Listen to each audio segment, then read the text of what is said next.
I'm committing to start documenting my journey, and this is my commitment to myself and to everyone watching, that it's time to stop creating but to just documenting my creations. Yep.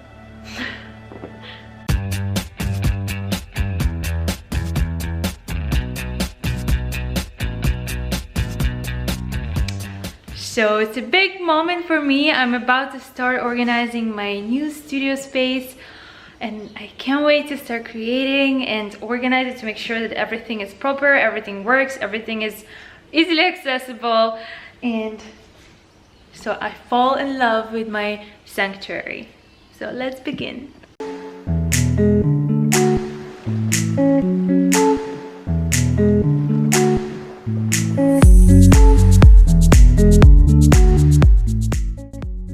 So I had this easel that I didn't like the color of, so I decided to paint it with white spray, and you can see it turns out pretty well. Actually, at the end, after I added another golden stripe, and this way it will fit beautifully into my new studio space. I mean, look at this, so clean.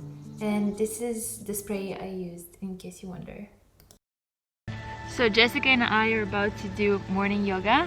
She came all the way to Topanga, and we're gonna have a lovely session over here. Just that shoulder stretch. So face, open up. And the energy. Oh, yeah.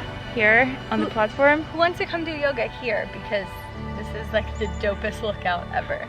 And there will be two of us, so it's extra bonus. And this.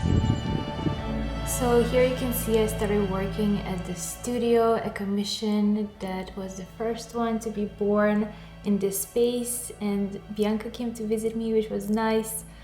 It was so lovely to finally be painting on a canvas. Truly magical. I'm about to continue painting Java, this beautiful creature, and I think I'll hopefully will be done today or tomorrow, probably tomorrow, but let's get crazy. The fun thing is, by the way, when I paint, and every time I close my eyes I can see the brush strokes, and it's fascinating, like, and the colors, and they're all overlay, and I think it's my favorite thing about painting. I feel now I kind of hit a wall, and I need to now bring the eyes alive, so then when I see the eyes it's easier for me to just like let the fur flow and continue with that. So I'll be now feeling the eyes. I think it's my favorite part, because then the animal just comes to life and looks at you. So I'm facing a little challenge along the way. I've realized that the eyes, they seem a bit too far apart, and of course I'm like, okay, what do I do? So I think all of this happened because I simply you see here I added too much dark, so therefore it seems like the eye is a bit more to the left.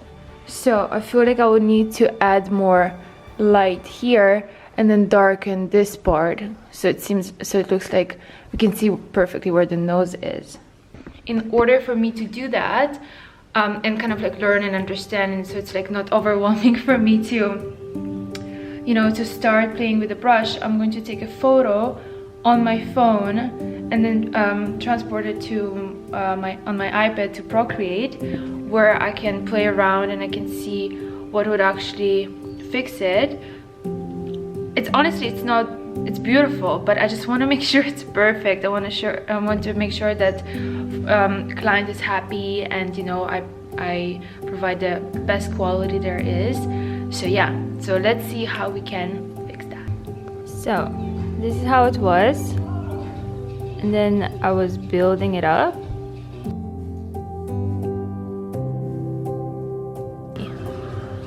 So I think something like that would be nice. By the way, look at my crazy palette. I don't think I ever have so much green on it, and brown, which is kind of awesome. I like it. green water.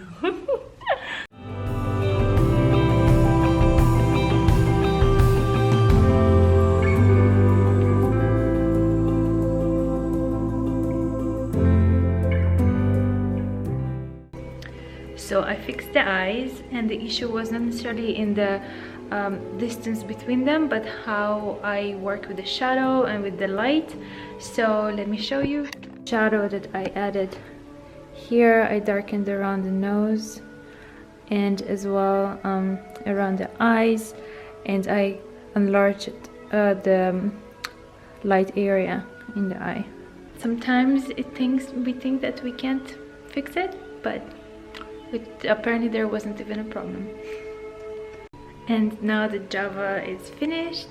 I'm taking photos of her. So here I have my light that brings her colors as they are, brings them up or out, or English sometimes is so complicated with prepositions. Anyways, so there's enough light on her, and there's light coming from there as well. I have light coming from there, but most importantly from here. So I have one camera here set up for video, another camera here for photo, and yeah, that's how my studio looks like. Here we go.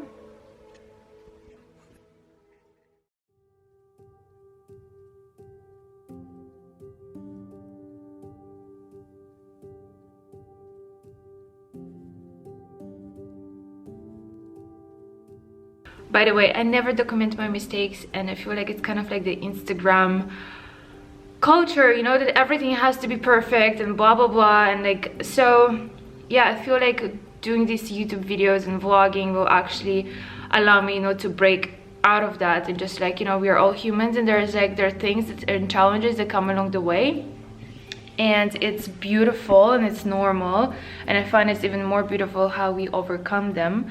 So yeah, I feel like it will be great for me to practice, you know, to step out of this perfectionist headspace and just like not just create but document my journey, because in 50 years, yes, I will have all of these challenges behind me, and I will achieve a certain goal in my art career, and it will be interesting to look back. What is it that I've done? What were the challenges? What were the mistakes that I had to overcome and fix? So I think, yeah, it's definitely something new, and it's something very vulnerable for me to show myself like that, and to film when I don't have makeup on, you know, like to film just random moments when I feel deserve documenting, but yet the lighting is not perfect, or my face doesn't look like the most optimal way. So yeah, it's definitely a growing part for me. So yeah, thank you for watching and joining me on this journey.